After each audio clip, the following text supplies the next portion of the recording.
People who support the anti-saggy pants ordinance say they're only looking out for the future of young African-American men here in Gary. Meanwhile, those who oppose it say it infringes upon their rights to expression.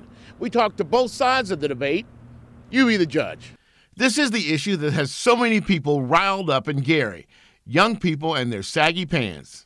We see it throughout the city where we see young men, young women, older men, older women sometimes with sagging pants, and it has become so not so pleasant to be looked at. And it's a constant ongoing effort to get our young people to look decent and be in order at the same time. The issue has prompted the City Council and the Gary Youth City Council to draft an ordinance to deal with the problem. At a recent Gary Youth City Council meeting, residents voiced their opinions, pro and con, about the ordinance. Some say it criminalizes young people. Maybe the fine is a bit too much because, like you said, they don't want to get their parents involved. Some of them don't even have a bowl to eat out of, let alone trying to pay a fine because their kid is sagging their pants. But I do think that something needs to happen about it. On my way here, I got off on 65 and got off on 5th Avenue. I saw a crew of people working, did not look like any of our daddies out there working on the road just now.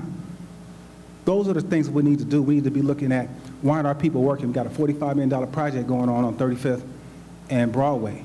Why aren't our people working on that project? There's also the issue of giving the police yet another reason to stop young African-American males. What is considered sagging? How low will your pants be? How much of your underwear will be showing?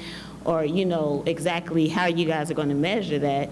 And, so they'll be properly told what reason they're pulled over or what reason they're stopped in the street. When you penalize somebody or make something illegal about something in the way they look, you're opening up a huge can of worms that's been historic and vast and discriminatory. And I do not agree with putting the sagging pants in place because this is a free country and you should be able to express how you want to dress. In a survey commissioned by the Gary Youth Council, 4,000 students were asked what they think about the saggy pants ordinance. 59% supported it, 31% were against.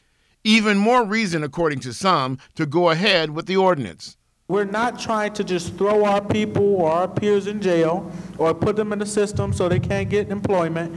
We are simply trying to change the identity that has been so long upon this city. Once you sag too low, that can be counted as indecency. So once it gets to that level, we can, have this ordinance for that. It came as a result of jail uniforms and jail issued clothing because they could not have belts. And we want them to be presentable when they go out for job interviews and go out to enhance their education. Having two young men and one of them being a saggy pantser, he was sagging his pants for a long time with his hat swayed.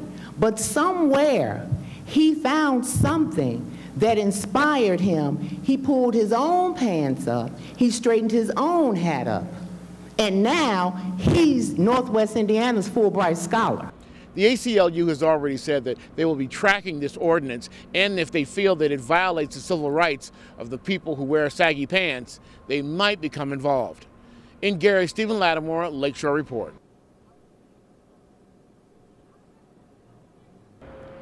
In Gary, Stephen Lattimore for Lakeshore Public Radio.